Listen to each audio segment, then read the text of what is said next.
आज हम लोग चैप्टर 10.1 पढ़ेंगे जो वृत्त से संबंधित है।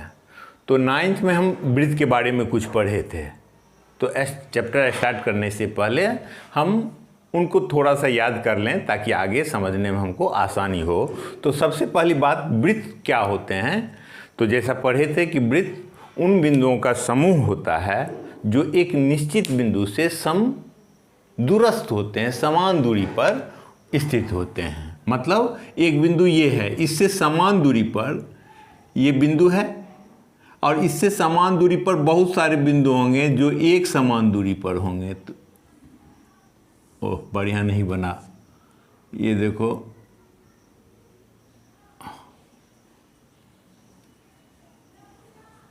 हाँ पूरा एक्यूरेट नहीं बन रहा है।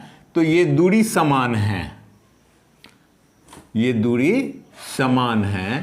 तो जितना ये है उतना ही दूरी ये भी है। इसको हम आर बोलते हैं। इस दूरी को क्या बोलते हैं? आर, त्रिज्या, जिसको आर से सूचित करते हैं।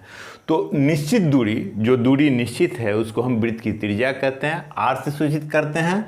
और उस बिंदु को वृत्त का केंद्र कहते हैं और प्रायः ओ से सूचित करते हैं। वो क्या है? वृत्त का केंद्र, वृत्त का केंद्र। और आर जो है क्या होते हैं? त्रिज्या। ठीक है, तो ये परिभाषा हम जान चुके हैं। परिभाषा क्या है वृत्त का? कि बिंदुओं का वह समूह जो एक निश्चित बिंदु से समदूरस्थ हो। इन सारे बिंदुओं के समूह को, हाँ ये इस पर तो बहुत सारे बिंदु होंगे, हाँ तो ये क्या बनाएंगे? एक रेखा बनाएंगे, कर्व बनाएंगे। इसी को कहते हैं हम वृत्त कहते हैं। ठीक है, तो ध्यान दो, वृत्त जो है इस तल को कितने हिस्से में बांट रहे हैं? 2 हिस्से में, दरअसल 3 हिस्से में। ये वृत्त के बाहर है, ये वृत्त के ये वाला हिस्सा वृत्त के अंदर है, और ये जो है ये वृत्त है। तो वृत्त किसी सतह को 3 हिस्से में बांटता है। वृत्त खुद एक लाइन हो गया, उसके बाहर वृत्त का बाह्य हिस्सा कहेंगे, और ये अंतःवृत्त कहेंगे, मतलब वृत्त के अंदर में है।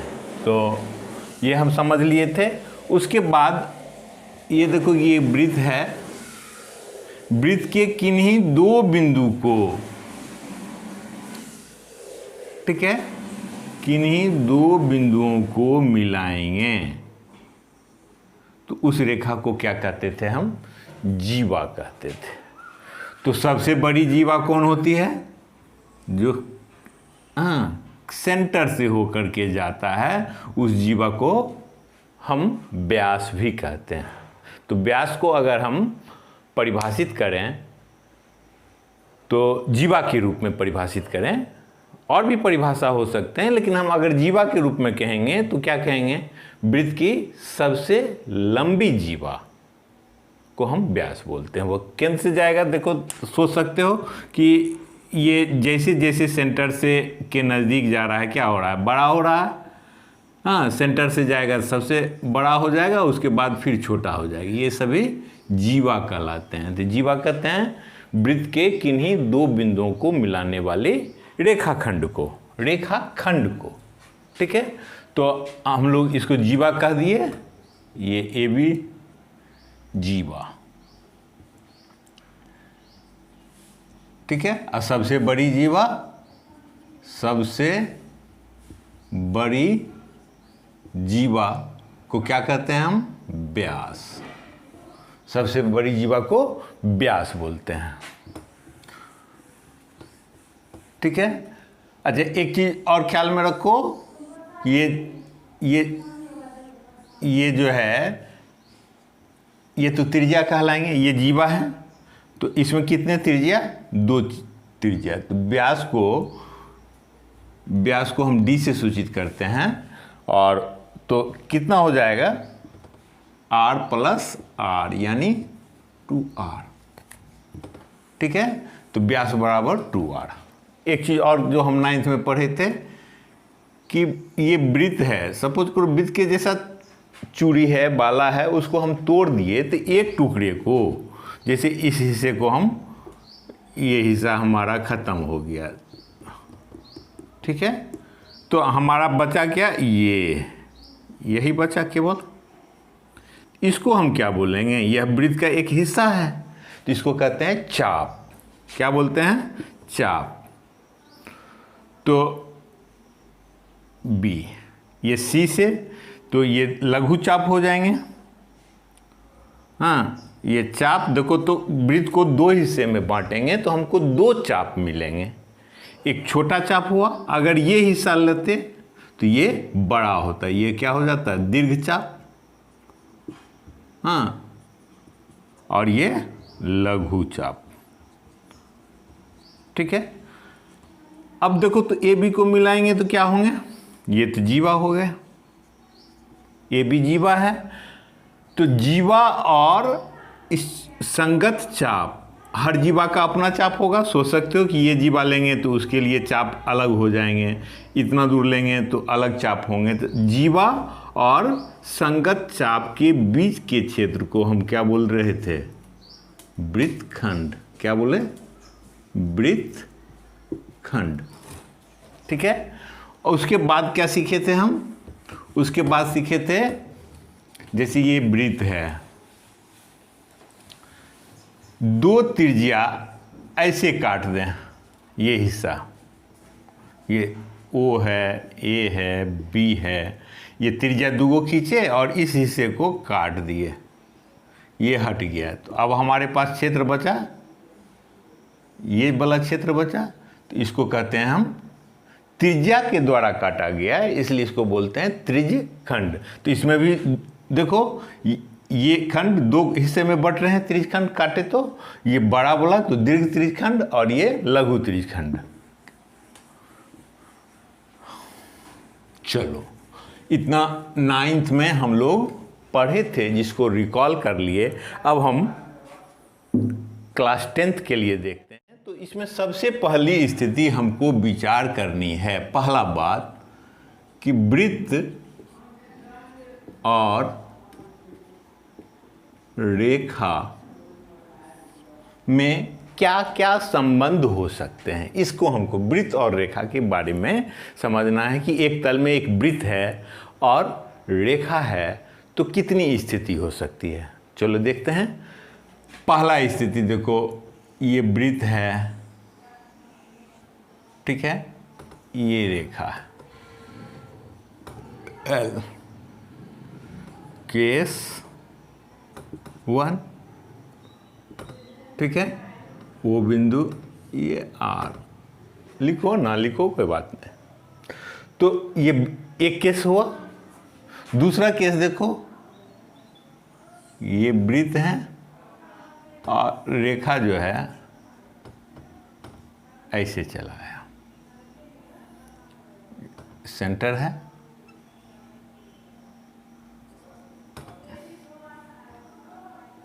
ठीक है। चलो, आर को लिखना हमको जरूरी यहाँ पर है नहीं, हम क्यों लिखें, ये सेंटर है और ये आया, रेखा है। केस 2 और तीसरा केस बन सकते हैं कि ये एक वृत्त है और रेखा जो है इसको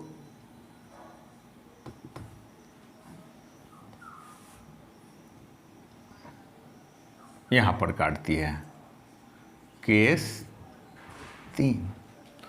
क्या कल्पना कर सकते हो और कोई स्थिति हो सकती है? कल्पना करके देखो, बिल्कुल नहीं होगी।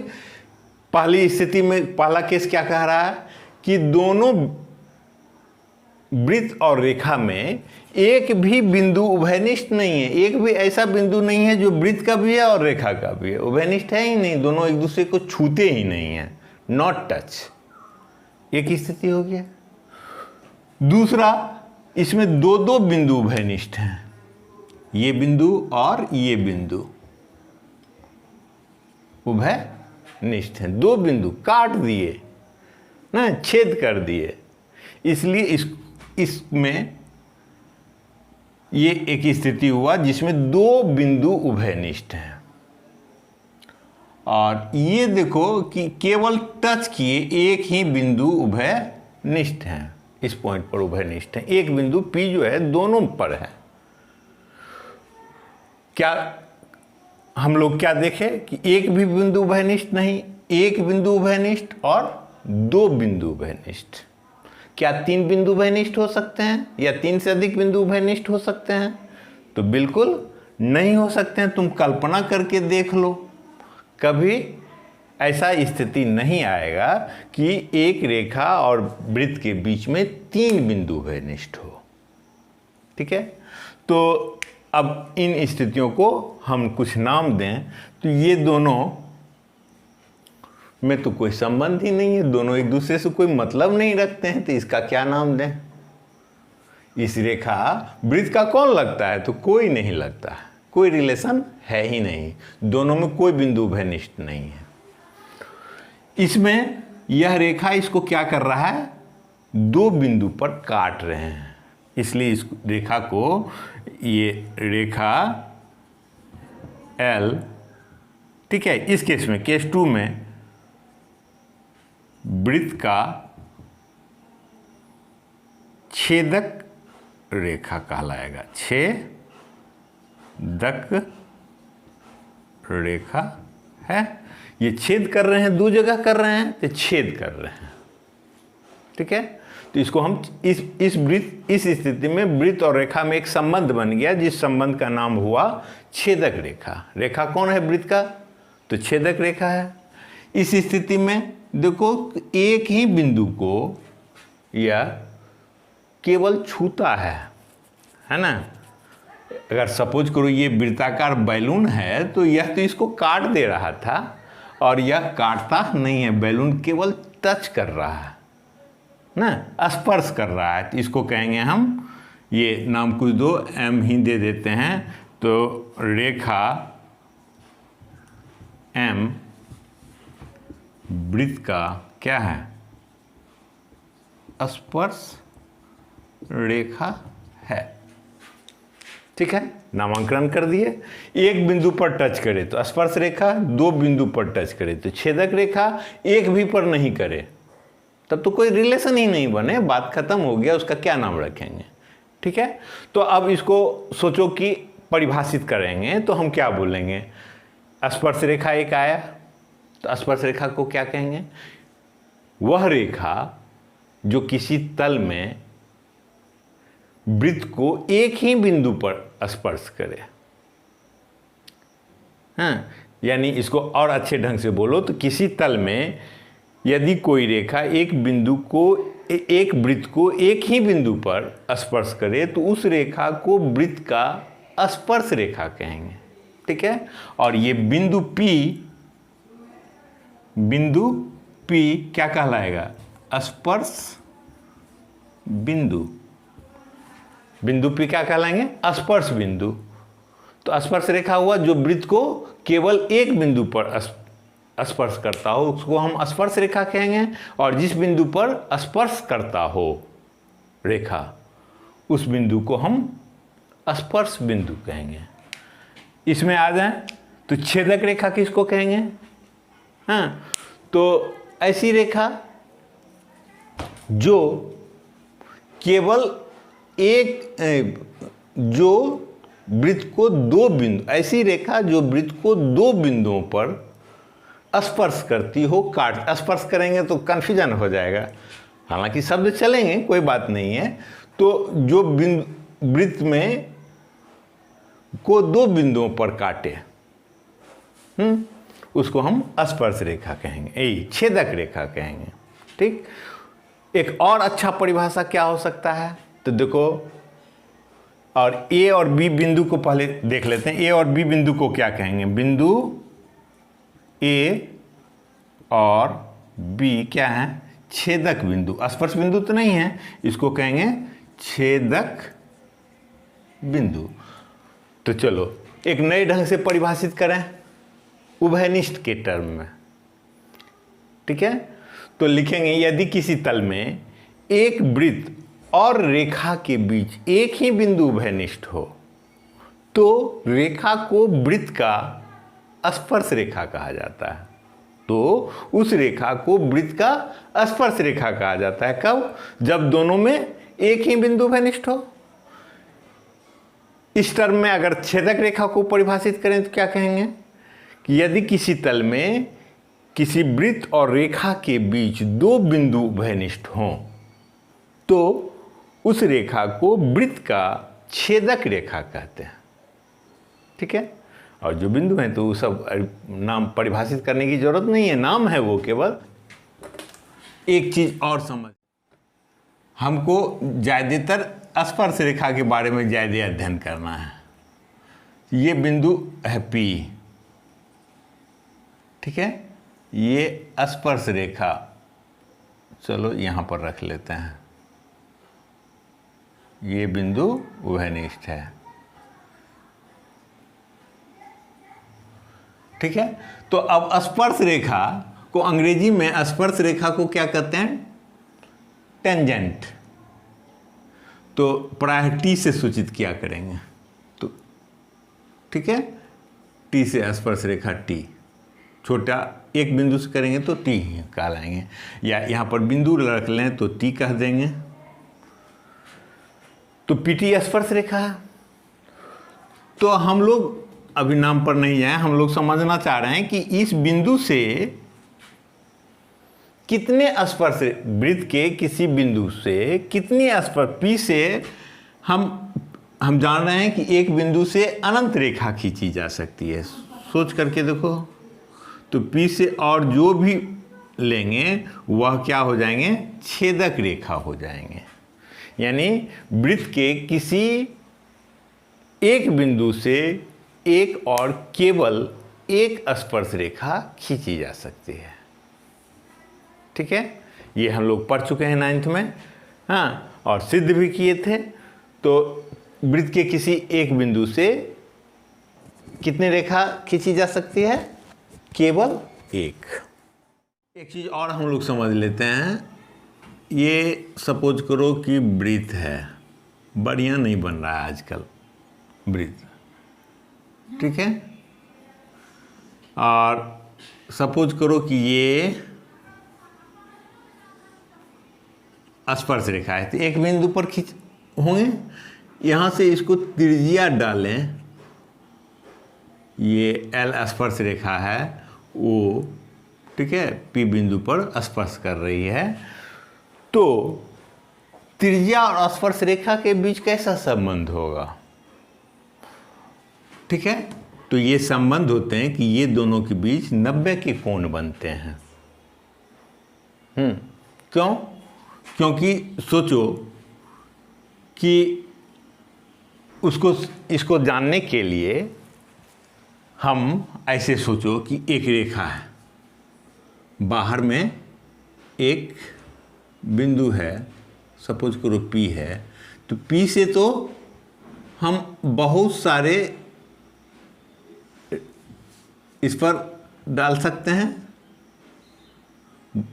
हाँ, उसमें सबसे छोटा जो होता था ये लंब होता था, ये हम जानते हैं कि हाँ, वृत्त के रेखा के बाहर स्थित किसी बिंदु से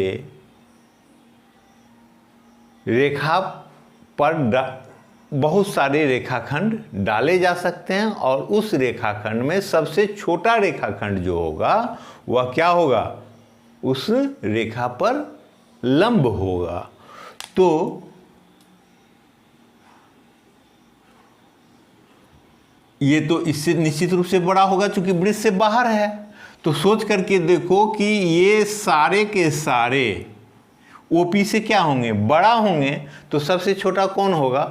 ओपी होगा, इसलिए ओपी इस पर क्या होंगे? लंब होंगे। तो हमको दिया जा सकता है सिद्ध करने के लिए, हाँ, ये थ्योरम है कि सिद्ध करें कि वृत्त की त्रिज्या, ठीक है, और स्पर्श, वृत्त की त्रिज्या और स्पर्श रेखा एक दूसरे पर लंब होती है। वृत्त की त्रिज्या और स्पर्श रेखा एक दूसरे पर लंब होती है। यानी एक स्पर्श रेखा है और उस पर वृत्त के त्रिज्या को मिलाएंगे तो वह दोनों एक दूसरे पर कितना होंगे, लंब होंगे। दोनों के बीच 90 डिग्री का संबंध होता है। इसको हम आसानी से सिद्ध कर सकते हैं। मान लेंगे कि इस रेखा, स्पर्श रेखा पर कोई बिंदु, सपोज करो ये Q है, तो Q क्या होंगे, हम निश्चित रूप से वृत्त के बाहर स्थित होंगे, वृत्त के अंदर तो हो नहीं सकते हैं, क्योंकि क्या है, ये स्पर्श रेखा है। तो स्पर्श रेखा केवल एक बिंदु पर छूती है, वृत्त के अंदर जाएंगे तब तो स्पर्श रेखा ही नहीं रहेंगे, क्योंकि तब वह 2 बिंदु पर काट देगी। हाँ, वृत्त के अंदर चल जाएगा, स्पर्श रेखा नहीं रहेगा। तो स्पर्श रेखा है तो निश्चित रूप से Q क्या होगा, वृत्त के बाहर स्थित होगा। हाँ, तो OP तब उस स्थिति में क्या हो जाएगा, OQ से छोटा हो जाएगा। जब ये वृत्त के बाहर स्थित है तो एकमात्र जो सबसे छोटा होगा वह OP ही हो सकता है। ये वृत्त से, ये त्रिज्या से तो हमेशा बड़ा हो जाएगा ना जब बाहर हो गए। तो ये R है तो यह तो R से बड़ा होंगे, तो सबसे छोटी रेखा OP ही हो सकती है। इसलिए OP स्पर्श रेखा पर क्या है, लंब है। तो इसको हम आसानी से सिद्ध कर। एक्सरसाइज के प्रश्नों को देखते हैं। पहला प्रश्न है कि एक वृत्त की कितनी स्पर्श रेखा हो सकती है, जवाब दो। तो हम क्या देखे थे कि वृत्त स्पर्श रेखा के बीच एक बिंदु उभयनिष्ठ होते हैं और वृत्त पर तो अनंत बिंदु हैं। तो कितनी स्पर्श रेखा खींची जा सकती है, सब बोलो। इस बिंदु के लिए एक, इस बिंदु के लिए एक, इस बिंदु के लिए एक, इस बिंदु के लिए एक, इस बिंदु के लिए एक। तो ऐसा जितने बिंदु हैं वृत्त पर सबके लिए एक स्पर्श रेखा होगा, क्योंकि एक ही बिंदु उभयनिष्ठ होते हैं। स्पर्श रेखा और वृत्त के बीच एक ही बिंदु उभयनिष्ठ होते हैं और वृत्त पर अनंत बिंदु हैं। इसलिए इसका उत्तर क्या होगा, एक वृत्त पर कितनी स्पर्श रेखा होगी, तो अनंत। नहीं, अनंत रेखा खींच सकते हैं। चलो दूसरा देखो। दूसरा में 4 प्रश्न हैं जिसको खाली रिक्त स्थानों की पूर्ति करना है। तो हम लोग सीख चुके हैं, बस उसी को लिखना है। किसी वृत्त की स्पर्श रेखा कितने बिंदुओं पर प्रतिच्छेद करती है, तो क्या लिखेंगे, 1। ठीक है। 2 बिंदुओं पर प्रतिच्छेद करने वाली रेखा को क्या बोलेंगे, 2 बिंदु पर करेगा तो स्पर्श रेखा नहीं, क्या बोलेंगे, छेदक रेखा। छेदक रेखा। ठीक है। एक वृत्त की डैश समांतर स्पर्श रेखा हो सकती है। देखो एक बार और कल्पना करके देखो, ये स्पर्श रेखा है, सपोज करो ये स्पर्श रेखा है, तो इसके समांतर बहुत सारी रेखाएं हो सकती है ना। एक ऐसा होगा जो स्पर्श रेखा होगा और बाद बाकी क्या होंगे, छेदक रेखा होंगे। यानी स्पर्श रेखा कितने हो सकते हैं, केवल 2 हो सकते हैं। हाँ, समांतर रेखा, बहुत सारे समांतर रेखा लेंगे तो सभी समांतर रेखा क्या होंगे, देखो अब ये सबको तो कोई मतलब ही नहीं रहा, केवल 2 रेखा क्या हुआ, स्पर्श रेखा हुआ। बाद बाकी सारी स्पर्श रेखा या तो छेदक रेखा है या फिर कोई संबंध ही नहीं है। इसलिए यहाँ पर क्या कहलाएंगे, एक वृत्त की 2 समांतर स्पर्श रेखा हो सकती है। वृत्त तथा उसकी स्पर्श रेखा के उभयनिष्ठ बिंदु को क्या बोलते हैं, स्पर्श बिंदु। ठीक। अब हम नेक्स्ट प्रश्न देखें।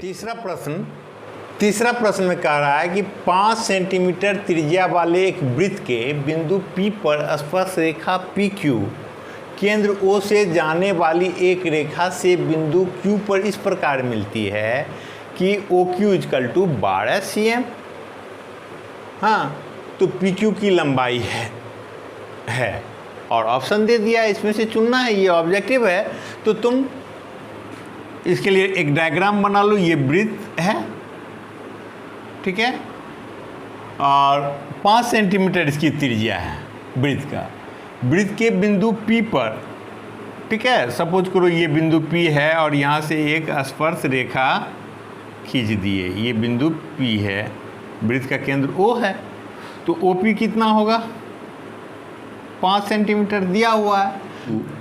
ये मिलाएंगे OQ तो ये है 12 सेंटीमीटर। ठीक है, तो PQ की लंबाई हमको इसकी लंबाई ज्ञात करनी है। तो इसकी लंबाई ज्ञात करनी है, तो देखो इसमें विद्यार्थी जो ज़्यादा तेज होते हैं वो और गड़बड़ कर देते हैं कि याद कर लेते हैं कि अच्छा ये तो हम तो जान रहे हैं कि ये समकोण त्रिभुज है, तो ये समकोण त्रिभुज है। और ट्रिपलेट क्या होते हैं 5, 12, 13, तो 13 आंसर दे देते हैं, इसमें मार देते हैं टिक, है ना। लेकिन 13 कौन होते थे, 5, 12, 13 में 13 सबसे बड़ी है तो वो कर्ण होंगे, और कर्ण है हाँ OQ, कर्ण है OQ, और वो 12 सेंटीमीटर है, तो ये कर्ण है 12 सेंटीमीटर, तो 13 तो वो अब नहीं हो सकते हैं ना आंसर, सबसे बड़ा तो 12 है। तो अब इसका हम निकालेंगे पाइथागोरस ट्रिक का यूज करके, तो क्या होगा OQ² बराबर OP² प्लस PQ², यही है पाइथागोरस ट्रिक। ये चूँकि समकोण त्रिभुज बना रहे हैं, यहाँ दोनों अभी हम पढ़े हैं ना कि त्रिज्या और स्पर्श रेखा एक दूसरे पर लंब होती है, तो ये 90 हो गए, तो ये कर्ण हो गए, तो कर्ण OQ² बराबर OP² जो PQ²। अब ये OQ कितना 12 का स्क्वायर, OP कितना 5 का स्क्वायर और जोड़ PQ², इसलिए PQ² बराबर 144 माइनस 25। हाँ, तो इसलिए PQ इक्वल टू क्या हो जाएगा अंडर रूट, ये दोनों को घटा के लिखो 119, तो ये हमारा सही आंसर होगा ना। ट्रिपलेट पर नहीं चले जाएंगे कूद करके, तेजी से बनाने के चक्कर में सोचना होगा। फिर देखो कह रहे हैं कि एक वृत्त और एक दी गई रेखा के समांतर, तो एक वृत्त दिया हुआ है, एक वृत्त खींचिए, एक वृत्त खींच दिए, और एक दी गई रेखा सपोज करो ये रेखा है L, समांतर, इसके समांतर दो ऐसी रेखा खींचिए कि उनमें से एक स्पर्श रेखा हो। इसके समांतर खींचना है तो बहुत सारा समांतर रेखा खींच सकते हैं। ये स्पर्श रेखा मान लो M खींचे, L समांतर M खींचा, जो इसको बिंदु P पर, तो एक स्पर्श रेखा हो गया और दूसरी छेदक रेखा, ये N खींचे, इसके समांतर N लिए और यह A और B पर काट दिए।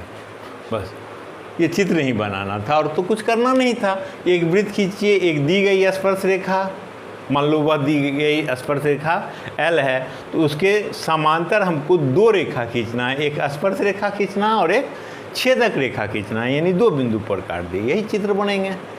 तो ये एक्सरसाइज खत्म हुआ। अगला वीडियो में फिर हम लोग देखते हैं।